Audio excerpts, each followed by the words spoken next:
Hello दोस्तों, आज हम मनोविज्ञान के विकास क्रम के बारे में पढ़ेंगे। इससे पहले मैंने मनोविज्ञान के बारे में आपको एक छोटी सी वीडियो बना के डाली थी, समझाने की कोशिश की थी। आज हम मनोविज्ञान के विकास के क्रम के बारे में पढ़ेंगे। तो मनोविज्ञान के विकास क्रम में सबसे पहले शुरुआत होता है, यानी सबसे पहले आत्मा का विज्ञान। किसका विज्ञान? आत्मा का विज्ञान।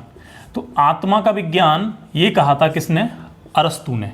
तो इसे लेके कौन आए? अरस्तु। तो अरस्तु लेके आए थे आत्मा का विज्ञान। उन्होंने बोला था कि जिसमें हम आत्मा का अध्ययन करते हैं उसे हम क्या बोलते हैं? मनोविज्ञान बोलते हैं। ठीक है, किसने कहा था? अरस्तु ने कहा था। ठीक है, और अरस्तु को ही मनोविज्ञान का जनक माना जाता है।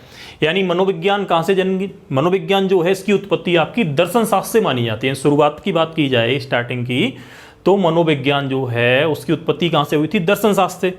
तो दर्शन शास्त्र में बारे बताया जाता है आपका आत्मा, परमात्मा, इनके बारे में, जो मिलन करना, ब्रह्म के बारे में। तो ये सब की बातें किसमें हैं? ये सब आपकी दर्शन शास्त्र में। तो वहीं से इन्होंने लिया था कि आत्मा का अध्ययन जिसमें किया जाता है उसे मनोविज्ञान कहते हैं। ये किसने कहा था? अरस्तु ने।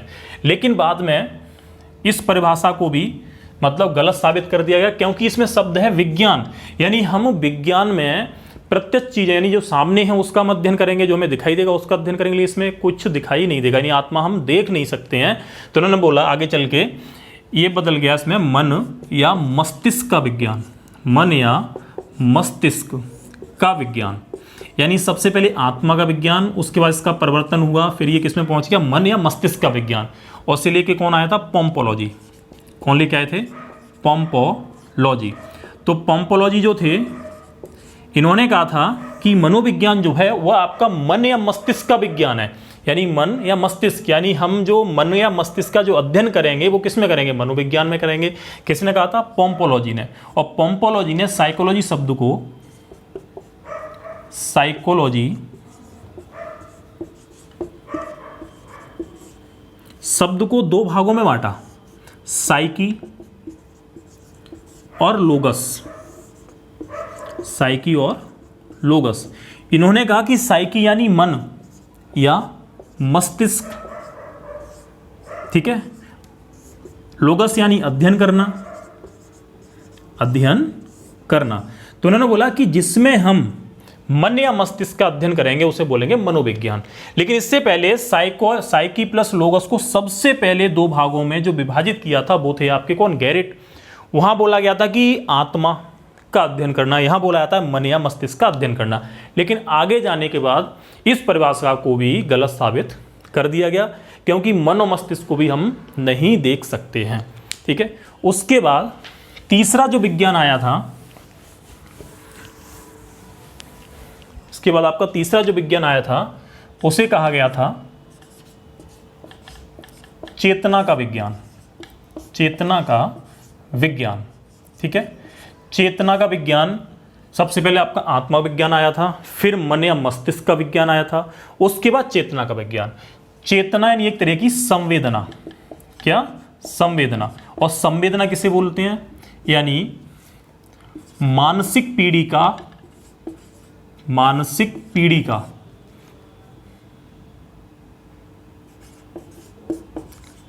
प्रथम ज्ञान क्या कहलाएगा?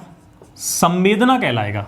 ठीक है, या चेतना कहलाएगा। मानसिक पीढ़ी का सबसे पहला ज्ञान, यानी इंद्रियों के द्वारा हमें जो सबसे पहले ज्ञान प्राप्त होता है उसे हम चेतना या संवेदना कहते हैं।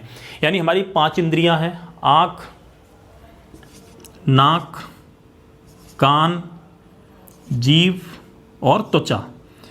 तो ये आपकी हैं 5 इंद्रियां। कितनी हैं? 5 इंद्रियां। तो 5 इंद्रियों के द्वारा हमें जो ज्ञान प्राप्त होगा उसे ही हम क्या बोलेंगे? संवेदना। ठीक है, संवेदना। और इसी संवेदना के बाद हमें होता है प्रत्यक्षीकरण। प्रत्यक्षीकरण। तो सबसे पहला जो ज्ञान होगा उसे हम संवेदना कहेंगे। जैसे कि अभी मेरे चोट लगी, ठीक है, तो मेरी त्वचा पर महसूस हुआ, तो सबसे पहले हमें जो ज्ञान संवेदना महसूस होती है उसे ही हम सबसे पहले बोलते हैं मानसिक पीढ़ी का प्रथम ज्ञान। ठीक है, तो यह समझ में आया चेतना या संवेदना किसे कहते हैं। और इसे लेके जो आए थे, ठीक है, वो लेके आए थे विलियम वुंट। William Wundt. और विलियम वुंट जो थे ये जर्मनी के थे। कहाँ के थे? जर्मनी। इन्होंने बोला कि जिसमें हम चेतना का अध्ययन करें यानी संवेदना का अध्ययन करें उसमें हम बोलेंगे, उसे हम बोलेंगे मनोविज्ञान। यानी उसमें हम मन का अध्ययन या मस्तिष्क का अध्ययन नहीं कर सकते हैं, चेतना का अध्ययन कर सकते हैं। इसके कारण इन्होंने यानी विलियम वुंट ने 1889 में मनोविज्ञान की प्रथम प्रयोगशाला, मनोविज्ञान की प्रथम प्रयोगशाला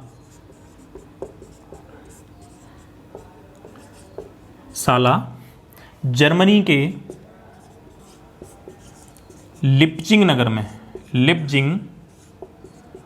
नगर में स्थापित की। ठीक है, स्थापित की। उन्होंने बोला ये विज्ञान है तो विज्ञान को समझने के लिए प्रयोगशाला की जरूरत होगी, तो उन्होंने चेतना के अध्ययन करने के लिए 1879 में जर्मनी के लिप्जिंग नगर में पहली प्रयोगशाला बनाई।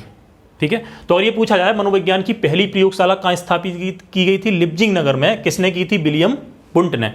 और बाद में जाके अध्ययन करने के बाद 1890 में इन्होंने मनोविज्ञान को, किसको? मनोविज्ञान को स्वतंत्र विषय का दर्जा दिलाया। स्वतंत्र विषय यानी इन्होंने अलग इसे हटके एक स्वतंत्र विषय का दर्जा दिला दिया। किसने? विलियम वुंट ने। अतः इन्हें विलियम वुंट को आधुनिक मनोविज्ञान का जन्मदाता भी कहा जाता है। आधुनिक मनोविज्ञान का जन्मदाता। ठीक है, लेकिन इसमें एक चीज ध्यान रखना कि विलियम जेम्स और हैं, उनका नाम और आ जाता है आधुनिक मनोविज्ञान का जन्मदाता, लेकिन वो आपका गलत है। वो अमेरिकी मनोविज्ञान के जन्मदाता थे। कौन? William James. जो किससे संबंधित थे? वो आपके इसी से संबंधित थे, चेतना। इनके सहयोगी थे। किनके? विलियम वुंट के। वो थे आपके अमेरिका के। लेकिन आधुनिक मनोविज्ञान की शुरुआत इन्होंने ही की थी। आधुनिक ये क्योंकि प्रयोगशाला स्थापित सबसे पहले किसने की? विलियम वुंट ने। और विलियम वुंट ने ही 1890 में मनोविज्ञान को एक स्वतंत्र विषय का दर्जा दिलाया। अतः इनको आधुनिक मनोविज्ञान का क्या माना जाता है? जन्मदाता माना जाता है। उसके अलावा चेतना यानी मन या मस्तिष्क का अंदर यानी अंदरूनी ज्ञान या अंतर्दर्शन विधि, तो इसके बारे में क्वेश्चन और बनता है कि अंतर्दर्शन विधि का जनक किससे माना जाता है? William Wundt. क्योंकि चेतना जो है हमारे मन या मस्तिष्क के आंतरिक जो भी उथल पुथल जो होती है या जो हमें संवेदना महसूस होती है उसे हम बोलते हैं चेतना यानी अंतर्दर्शन। तो अंतर्दर्शन विधि का जनक भी किसे माना जाता है? विलियम वुंट को। अंतर्दर्शन विधि का जनक, विधि का जनक, तो ये किसे माना जाता है? विलियम वुंट को। तो विलियम वुंट से संबंधित क्वेश्चन आपके आ जाते हैं कि चेतना का विज्ञान कौन लेके आया था? विलियम वुंट लेके आए थे। कहाँ के थे? जर्मनी के थे। और सबसे पहले मनोविज्ञान की प्रयोगशाला 1869 में कहाँ स्थापित की गई थी? 79 में, सॉरी, लिप्जिंग नगर में। किसने की थी? विलियम वुंट ने की थी। और मनोविज्ञान को सबसे पहले स्वतंत्र विषय का दर्जा किसने दिलाया था? ये भी आपका विलियम वुंट ने दिलाया था। और विलियम वुंट को ही आधुनिक मनोविज्ञान का जन्मदाता माना जाता है और इनको ही आपका अंतर्दर्शन विधि का जनक भी माना जाता है। ठीक है, इसके बाद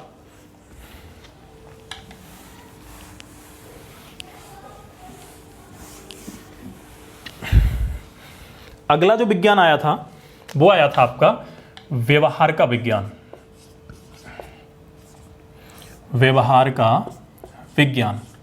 ठीक है, ये आपका चौथा विज्ञान आया। ठीक है, तो व्यवहार का विज्ञान लेके कौन आया? तो व्यवहार का विज्ञान लेके आए थे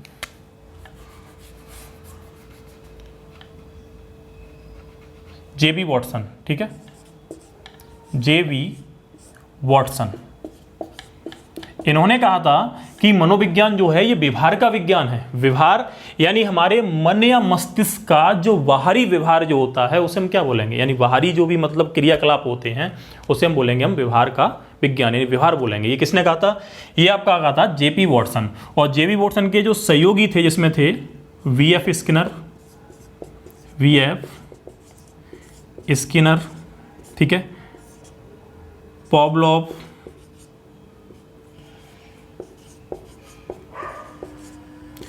सीएल हल, विलियम वुडवर्थ, ये आपके किससे संबंधित है? ये भी आपके व्यवहार के विज्ञान से संबंधित है। तो व्यवहार का विज्ञान किसने कहा था? जे.बी. वॉटसन ने कहा था, और जे.बी. वॉटसन को व्यवहारवाद का जनक भी माना जाता है। किसका?